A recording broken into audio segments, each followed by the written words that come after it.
ونؤمن به ونتوكل عليه ونعوذ بالله من شرور أنفسنا ومن سيئات أعمالنا من يهده الله فلا مضل له ومن يضلله فلا هادي له ونشهد أن لا إله إلا الله وحده لا شريك له ونشهد أن سيدنا وسندنا ومولانا محمدا عبده ورسوله صلى الله تبارك وتعالى عليه وعلى آله وأصحابه وبارك وسلم تسليما كثيرا أما بعد فأعوذ بالله من الشيطان الرجيم بسم الله الرحمن الرحيم شهر رمضان الذي أنزل فيه القرآن هدى للناس وبينات من الهدى والفرقان فمن شهد منكم الشهر فليصم ومن كان مريضا أو على سفر فعدة من أيام أخر يريد الله بكم اليسر ولا يريد بكم العسر ولتكملوا العدة ولتكبروا الله على ما هداكم ولعلكم تشكرون آمنت بالله صدق الله مولانا العظيم وبلغنا رسوله النبي الكريم ونحن على ذلك لمن الشاهدين والشاكرين والحمد لله رب العالمين. تمام تعریفیں رب کائنات کے لیے جس نے اس کا خانہ عالم کو وجود بخشا. درود و سلام جناب نبی کریم صلی اللہ علیہ وسلم پر جنہوں نے اس دنیا میں آ کر حق کا بول بالا کیا. سامعین محترم، اللہ رب العزت کا لامتناہی احسان ہے کہ اس نے ہمیں رمضان المبارک کا مہینہ نصیب کیا،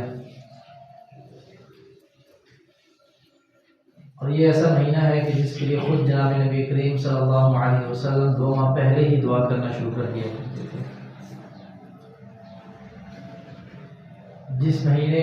کو لینے کے لیے اور پانے کے لیے خود نبوت دعا کرے تو آپ سمجھ جائیں کہ اگر ہمیں مل گیا تو ہمارے لیے کتنی خوش نصیبی کی بات ہے. اس کا ہر لمحہ، ہر آن، ہر گھڑی بہت ہی زیادہ برکتوں والی، رحمتوں والی، فضیلتوں والی ہے، اور ہر گھڑی اللہ رب العزت کی رحمت موسلا دار بارش کی طرح برس رہی ہے. ضرورت اس امر کی ہے کہ اس کو قیمتی بنایا جائے. اس کا ہر لمحہ، ہر گھڑی کوئی بھی ایسا وقت نہ ہو کہ جو غفلت میں گزرے. غفلت میں کیا ہوگا؟ کسی بھی انسان لغو کام کے اندر لگ جائے، اور لغو کام وہ ہوتا ہے کہ جس سے نہ دنیا کا فائدہ ہوتا ہے نہ آخرت کا فائدہ ہوتا ہے. کہ انسان ایسے کام میں لگ گیا کہ اس سے آخرت کا فائدہ نہیں ہے لیکن دنیا کا فائدہ ہو رہا ہے.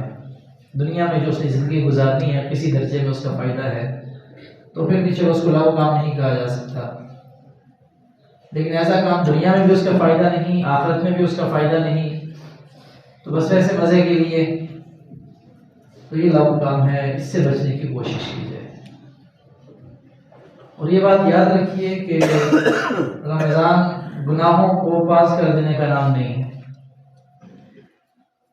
گناہوں کو پاس کر دینے کا نام رمضان نہیں ہے. کیا ہم ایک گناہ میں مبتلا تھے، غفلت میں مبتلا تھے، تھوڑی دیر کے لیے ہم نے اس کو چھوڑا، رمضان آ گیا، رمضان گزرنے کے بعد پھر ہم نے وہیں سے سٹارٹ لے لیا. تو رمضان اس کا نام نہیں ہے. رمضان تو گناہوں کو چھوڑنے کا نام ہے کہ ہماری زندگی کے اندر اس سے پہلے کوئی گناہ تھا، کوئی غفلت تھی، کوئی لاپرواہی تھی، تو ہم نے اس کو نوٹ کرنا ہے اور نوٹ کر کے اپنی زندگی میں اس پورے مہینے کی محنت اور کوشش سے اس کو نکالنا ہے زندگی سے۔ اگر ہم کوشش کر کے محنت کر کے کوئی سی 10 سنتیں لے لیں کہ ہمیں ان 10 سنتوں کے اوپر لازمی طور پر عمل کرنا ہے، اور پھر ان 10 سنتوں کو پورا سال جاری رکھنا ہے، تو ہماری زندگی کے اندر بہت ساری سنتیں آ سکتی ہیں۔ ظاہری بات ہے، ہر بندہ ہے، کسی کے 4 رمضان گزر گئے، کسی کے 5 گزر گئے، کسی کے 10 گزر گئے، کسی کے 15 گزر گئے، زیادہ بھی گزر گئے۔ تو اگر یہ 10 کے حساب سے ہم 10 بھی لگائیں تو کتنی سنتیں بن جاتی ہیں؟ کہ زندگی کے اندر کتنی سنتیں آ سکتی ہیں۔ تو اگر ہم نے رمضان ایسے ہی گزار دیا، ہم نے سمجھا کہ گناہوں کو پاس کر دینے کا نام ہے، گناہوں کو روک دینے کا نام ہے، اور اس کے بعد پھر جو چل رہا ہے اسی طرح چلتا رہے گا، تو یہ بڑے گھاٹے کا سودا ہے، یہ بڑے نقصان کی بات ہے۔ اس لیے کوشش یہ ہو کہ جو رمضان میں معمولات بن جائیں وہ رمضان کے بعد بھی رہیں، اور خاص طور پر رمضان کو تو کسی غفلت کا شکار نہیں ہونا چاہیے۔ حضرت عائشہ رضی اللہ تعالیٰ عنہ فرماتی ہیں کہ جناب نبی کریم صلی اللہ علیہ وسلم کی معمولات رمضان کے کیا تھے، اس حوالے سے وہ حدیث خلق کرتی ہیں، بیان کرتی ہیں کہ آپ علیہ السلام کے معمولات میں ایک معمول تو یہ تھا کہ آپ مسلسل روزے رکھا کرتے تھے۔ ویسے بھی آپ علیہ السلام روزے رکھا کرتے تھے، ایام 20 کے روزے رکھا کرتے تھے، جمعرات کا روزہ ہے، سوال کا پیر کا روزہ ہے، ٹھیک ہے، اسی طریقے سے 12، 13، 14 ایام 20 کے روزے ہیں، یہ رکھ لیے، یہ تو روزے رکھا کرتے تھے، نفلی روزے تھے۔ اسی طریقے سے فرمایا کہ شعبان میں کثرت کے ساتھ روزے رکھا کرتے تھے،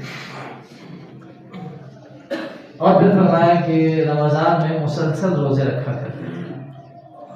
ظاہری بات ہے، رمضان کے روزے فرض ہیں، لازمی طور پہ رکھنے ہیں، اس میں کوتاہی نہیں ہونی چاہیے۔ ایک صحابی آئے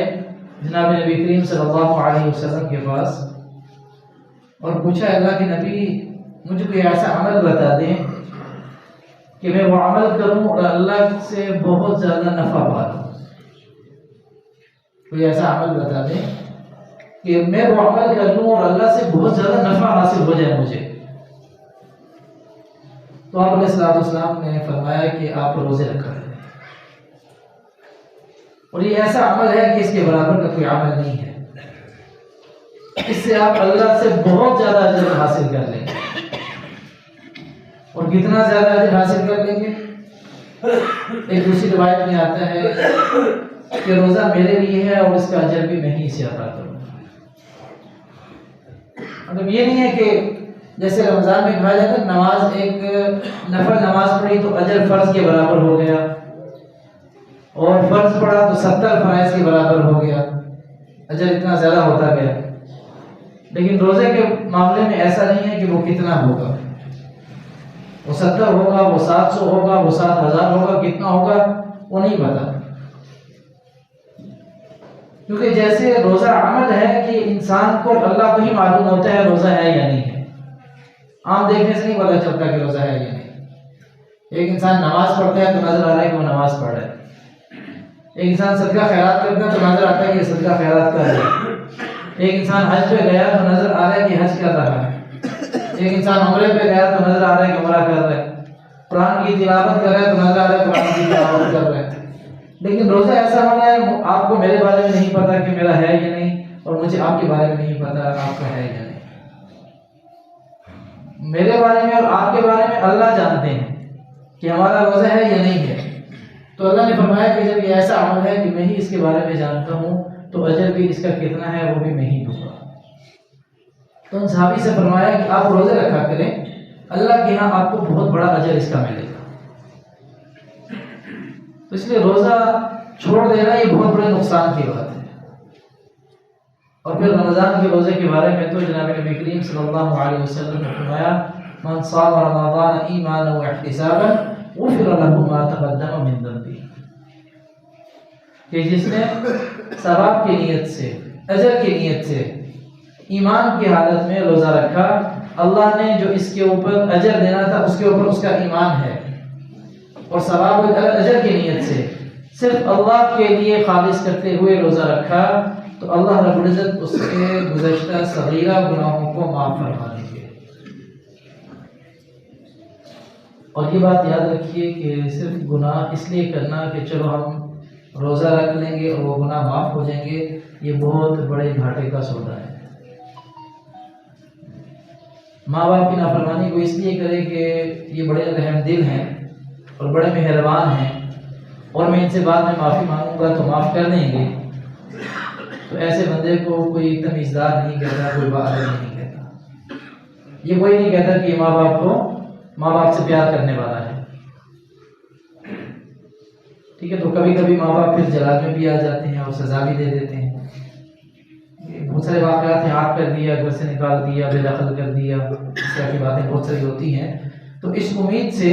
گناہ کرنا یہ بہت بڑا گناہ ہے، اور ہو سکتا ہے کہ اس امید سے گناہ کرنے پر اللہ توبہ کی توفیق ہی چھین لے، یہ اس سے بڑا نقصان ہے۔ ایک واقعہ لکھا علماء نے، واقعے کی حد تک آپ کو سنا رہا ہوں۔ ایک آدمی تھا، وہ غیر مسلم، وہ اپنے بیٹے کو بہت ڈانٹتا تھا کہ اگر کسی نے روزہ رکھا ہوا ہے تو تم نے اس کے سامنے کھانا پینا نہیں ہے۔ غیر مسلم ہے، ظاہر بات، اس نے تو روزہ رکھنا نہیں ہے، لیکن اس سے یہ کہا کہ اگر تم کسی کے سامنے کھاؤ پیو گے تو میں تمہیں ماروں گا، کیونکہ مسلمانوں کا اس عرصے کے اندر روزہ ہوتا ہے، تم نے ان کے سامنے کھانا نہیں ہے، ادب میں، احترام میں۔ اس کی جب وفات ہوگی، فوت ہو گیا، تو بعد میں کسی عالم نے دیکھا کہ وہ جنت میں ہے۔ پوچھا بھی کیا معاملہ بنا، آپ کیسے جنت میں؟ اس نے کہا کہ اللہ کی رحمت نے مجھے ڈھانپا اور مرنے سے پہلے مجھے کلمہ نصیب ہو گیا اور میں نے کلمہ پڑھ لیا، اور کلمہ پڑھنے کے بعد جب میری موت ہو گئی تو ظاہری بات ہے کہ پھر تو جنت ہی تھی، اس کے علاوہ تو کوئی ٹھکانا ہے نہیں۔ اور یہ سب اس وجہ سے ہوا کہ میں رمضان کا احترام کیا کرتا تھا، میں رمضان کا احترام کیا کرتا تھا اور روزے داروں کے سامنے کھاتا پیتا نہیں تھا، ان کا احترام کیا کرتا تھا۔ اس لیے روزہ رکھنا یہ بہت بڑی عبادت کی بات ہے، بڑی خوش قسمتی ہے، اور اللہ رب العزت نے ایسا نہیں کیا کہ کوئی بیمار ہے وہ بھی رکھے، کوئی سفر پہ ہے وہ بھی رکھے، ہر بندہ رکھے، چھوٹا بھی رکھے، بڑا بھی رکھے، بوڑھا بھی رکھے، جوان بھی رکھے، بلکہ ساری چیزوں کی رعایت کرتے ہوئے اللہ نے ہر عاقل، بالغ، مرد عورت کے اوپر روزہ فرض کیا ہے۔ بیمار کے اوپر نہیں ہے، مسافر کے اوپر نہیں ہے، بیماری ایسی کہ بہت زیادہ بڑھ جائے، اس میں ہلاکت کا خدشہ ہو یا بیماری کے بڑھ جانے کا خدشہ ہو، اس کے اوپر نہیں ہے، مسافر ہے اس کے اوپر نہیں ہے۔ تو اللہ کی طرف سے بڑا احسان ہے، بڑا کرم ہے۔ بہت مختصر یہ کہ آپ علیہ السلام کے معمولات میں ایک معمول یہ تھا کہ جناب نبی کریم صلی اللہ علیہ وسلم پورا رمضان مسلسل روزے رکھا کرتے تھے، اس لیے ارادہ کریں کہ کسی بھی صورت میں روزہ چھوڑنا نہیں ہے۔ یہ بہت ہی بے وقوفانہ حرکت ہے کہ بھئی بچوں کے پرچے چل رہے ہیں لہذا بچہ روزہ چھوڑ دے، بچہ اسکول جاتا ہے لہذا بچہ کیا کرے جی، روزہ چھوڑ دے، کہ اس کے اوپر بوجھ بن جاتا ہے، اس کی طبیعت بگڑ جاتی ہے۔ ایسی کوئی گنجائش شریعت نے نہیں رکھی ہوئی۔ پرچے کی وجہ سے روزہ چھوڑنا بہت بڑا گناہ ہے، مطلب یہ پرچے کی وجہ سے کا مطلب یہ ہے کہ بغیر کسی عذر کے، پرچہ عذر نہیں ہے،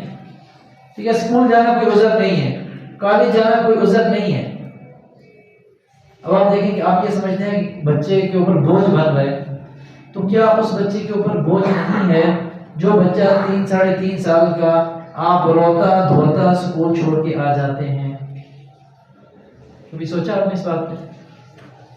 وہ بچہ رو رہا ہے، پیٹ رہا ہے، لپٹ رہا ہے ماں کے ساتھ، وہ باپ کے ساتھ لپٹ رہا ہے، لیکن باپ اور ماں اس کو خود سے دور کر رہے ہیں کہ تمہیں اسکول جانا ہے، یا تو خود چھوڑ کے آ رہے ہیں، یہ زبردستی اسکول والی گاڑی میں اس کو ٹھونس رہے ہیں، کیا اس وقت یہ ظلم نہیں ہے؟ وہ چھوٹا سا بچہ ہے، وہ معصوم ہے، اس کے اوپر کسی قسم کے نہ کوئی شریعت کا حکم ہے نہ کوئی دنیا کا حکم لگا اس کے اوپر، لیکن وہ روتا بلکتا، آپ نے اس کو اسکول چھوڑ دیا، آپ نے اس کو وین میں بٹھا دیا کہ تمہیں اسکول جانا ہے، کچھ بھی ہو جائے تمہارے مستقبل کا سوال ہے۔ اور یہاں پہ یہ بچہ ماشاءاللہ جوان ہے،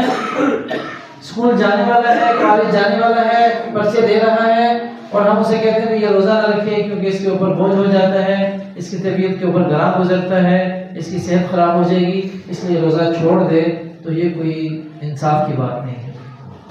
یہ شریعت ہے، کوئی مذاق تھوڑا ہی ہے۔ آپ موازنہ کریں نا، آپ خود کے بارے میں سوچیں کہ جب چھوٹا تھا اس کے ساتھ کیا کرتا تھا، آج جب شریعت کے احکامات اس کے اوپر لاگو ہو رہے ہیں، دنیا داری کے معاملات میں اس کی طرف متوجہ ہو چکے ہیں، اور اب میں یہ کہتا ہوں کہ ٹھیک ہے کوئی بات نہیں، اب تو اس کے اوپر بوجھ بن رہا ہے، اس کی طبیعت خراب ہو جائے گی، لہٰذا یہ روزہ چھوڑ دیں، تو یہ ہماری عقل کا قصور ہے، لہٰذا روزے کو چھڑا دینا بچوں سے یہ بہت بڑی بدقسمتی ہے، اور اس میں برابر کے وہ والدین بھی شریک ہے اس جرم کے اندر جو اپنے بچوں کو روزہ چھڑوا دیتے ہیں۔ مجھے تو ایک صاحب نے بتایا کہ استاد محترم یہ بات کہہ رہے ہیں کہ آپ بے شک روزہ چھوڑ دیں کیونکہ آپ کے پیپر آ رہے ہیں، یہ بھی کچھ دن پہلے کی بات ہے، اور داد دینی پڑے گی ان کے بچوں کو کہ انہوں نے کہا کہ یہ نہیں ہو سکتا کہ ہم پرچہ چھوڑ دیں، انہوں نے استاد کے ساتھ کہا یہ بات، بڑے ادب اور احترام میں یہ بات کہی کہ ہم یہ پرچہ نہیں چھوڑا، روزہ نہیں چھوڑ سکتے، یہ آخرت کا سوال ہے، یہاں پہ تو چھوٹا بچہ تھا تو مستقبل کا سوال تھا، یہ بڑا ہو گیا، اب اس کی قبر اور حشر کا سوال ہے، اب جنت اور جہنم کا سوال ہے، اب تو معاملہ زیادہ سخت ہو گیا، مستقبل تو کتنا ہے، 60 سال 70 سال ہے، لیکن جو آخرت کا معاملہ ہے، جو قبر کا معاملہ ہے، حشر کا معاملہ ہے، وہ تو لامتناہی ہے، اس میں تو کہیں کوئی فل سٹاپ ہے ہی نہیں۔ تو اس لیے کوشش یہ کریں خود بھی روزے اہتمام کے ساتھ رکھیں اور اپنے بچوں کو بھی اہتمام کے ساتھ روزے رکھوائیں جن کے اوپر روزے فرض ہو چکے ہیں، اور اگر چھوٹے بچے ہیں وہ تو پھر ان کو سمجھا رہے ہیں یہ بھی آپ کے اوپر روزے فرض نہیں ہوئے، وہ چھوٹے چھوٹے بچے بیچارے اب وہ شوق میں تو والدین سے کہہ دیتے ہیں کہ ہم نے روزہ رکھنا ہے، اب وہ سحری میں بھی اٹھ جاتے ہیں ضد کر کے، تو بہت اچھی بات ہے، ان کو داد دینی چاہیے، ان کو انعام دینا چاہیے، لیکن اب وہ چھوٹے بچے نہیں کر سکتے، اب شوق میں چھوٹے بچوں کو ہم روزہ رکھوا دیتے ہیں اور پورا دن روزہ پیاسا رکھ دیتے ہیں جن کے اوپر فرض بھی نہیں تھا، اسی کا بڑا بھائی ہے وہ اسکول جا رہا ہے وہ روزہ نہیں رکھ رہا، ایسا اسی کا بڑا بھائی ہے اسکول جا رہا ہے، کالج جا رہا ہے، پرچہ دینے جا رہا ہے، روزہ نہیں رکھ رہا، اسی کا چھوٹا بھائی ہے، چھوٹا سا ہے، معصوم ہے، اس پہ روزے فرض بھی نہیں ہے، اس نے ضد کر کے رمضان دیکھا، لوگ روزہ رکھ رہے ہیں، ایک ماحول بنا ہوا ہے نیکیوں کا، اور اس نے اجر سنا، سارا کچھ ہوا، اس نے بھی روزہ رکھ لیا اور اس کو پورا کروا دے، بھائی تم نے روزہ رکھا ہوا تھا تمہیں پورا کرنا ہوگا، اب کسی بہانے اس کو سلا رہے ہیں، کبھی اس کو بیوی کے آگے بٹھا رہے ہیں، کبھی اس کو موبائل دے رہے ہیں، کبھی کس کام میں لگا رہے ہیں تاکہ بہلا رہے اور اس کا روزہ پورا ہو جائے، یہ تھوڑی بہت ہی عقل کا استعمال کیا ہے، شریعت عقل کے خلاف نہیں ہے بھائی، جو شریعت ہے وہ عقل کے خلاف نہیں ہے، اگرچہ بات یہ ہے کہ پہلے شریعت نازل ہوئی پھر عقل نے اس کو پرکھا اور اس عقل کے مطابق رہی، اور اگر کوئی حکم شریعت کا سمجھ میں نہ آئے، عقل میں نہ آئے، تو پھر سمجھیں شریعت کا حکم تو ہے ہی ہے۔ آپ علیہ الصلوۃ والسلام کا معمول غیر رمضان میں بھی روزے رکھنے کا تھا، لیکن رمضان میں مسلسل روزے رکھنے کا تھا، اور حضرت عائشہ فرماتی ہیں رضی اللہ تعالیٰ عنہا کہ آپ کا دوسرا معمول یہ تھا کہ آپ قرآن کی تلاوت میں کثرت کیا کرتے تھے، قرآن کی تلاوت میں کثرت کیا کرتے تھے، زیادہ قرآن پڑھا کرتے تھے، آپ ایسے بھی قرآن پڑھتے لیکن جب رمضان آتا تو پھر تلاوت بہت زیادہ کرتے، اور قرآن پڑھتے بھی تھے اور قرآن سنتے بھی تھے، یہ آپ اسلام کے دونوں معمول ہیں، قرآن کو سننا بھی عبادت ہے اور قرآن کو پڑھنا بھی عبادت ہے، جتنا اجر علماء نے لکھا ہے کہ جتنا اجر قرآن کو پڑھنے کا ہے اتنا اجر قرآن کو سننے کا بھی ہے، اور قرآن کو پڑھنا اور قرآن کو سننا، یہ دونوں جناب نبی کریم صلی اللہ علیہ وسلم کی سنت ہے۔ اور علماء فرماتے ہیں کہ عصر سے مغرب تک رمضان میں جناب نبی کریم صلی اللہ علیہ وسلم حضرت جبرائیل علیہ السلام کے ساتھ دور کیا کرتے تھے۔ ہمارے ہاں مدارس کے اندر جو حفاظ ایک دوسرے کو سناتے ہیں اس کو دور کہا جاتا ہے۔ پہلے ایک حافظ سناتا ہے، دوسرا سنتا ہے، پھر دوسرا سناتا ہے، پہلا سنتا ہے، ایک دوسرے کی غلطیاں نکالتے ہیں، اس کو دور کہا جاتا ہے۔ تو فرمایا کہ عصر سے مغرب تک کا معمول یہ ہوتا تھا کہ آپ علیہ السلام حضرت جبرائیل علیہ السلام کو قرآن سناتے تھے، اور حضرت جبرائیل علیہ السلام جناب نبی کریم صلی اللہ علیہ وسلم کو قرآن سناتے تھے۔ تو ہمارا یہ معمول بن جائے رمضان کے اندر کہ ہم نے قرآن کو پڑھنا ہے، قرآن کو سمجھنا ہے اور قرآن کو سیکھنا ہے۔ ایک بات کا تو پکا ارادہ کر لیں، انشاءاللہ العزیز ایک مرتبہ پورے قرآن کو ترجمے کے ساتھ پڑھنا ہے۔ نہیں پڑھنا آتا تو اتنا بڑا مسئلہ نہیں رہا، بہت ساری کلاسز ہو رہی ہوتی ہیں ترجمہ تفسیر کی، رمضان میں آن لائن کلاسز چل رہی ہوتی ہیں ترجمہ تفسیر کی، اس میں شامل ہو جائیں۔ کہیں جا نہیں سکتے تو آن لائن شریک ہو جائیں ترجمہ تفسیر کی کلاس میں۔ تو یہ پکا ارادہ کرنے کہ انشاءاللہ ہم نے قرآن کو سمجھنا ہے، قرآن ہم سے ڈیمانڈ کیا کر رہا ہے، قرآن ہمیں کیا کہہ رہا ہے، اتنا تو پتہ چل جائے کہ اللہ مجھ سے مطالبہ کیا کر رہا ہے۔ اس لیے اس بات کا لازمی اہتمام کریں۔ اگر کچھ بھی نہیں ہو سکتا تو کم از کم قرآن کو دیکھ کر ہم ایک مرتبہ تو مکمل کر ہی لیں، تو 2 دفعہ ایسی ہو جائے گا۔ ایک دفعہ آپ نے دیکھ کے مکمل کر لیا اور ایک دفعہ آپ نے تراویح میں سن کر لیے۔ تو سننے کا میں نے ابھی عرض کیا کہ علماء نے لکھا ہے اتنا ہی ثواب ہے جتنا پڑھنے کا ہے۔ تو آپ علیہ السلام کا دوسرا معمول یہ رہا کہ قرآن کو پڑھا کرتے تھے۔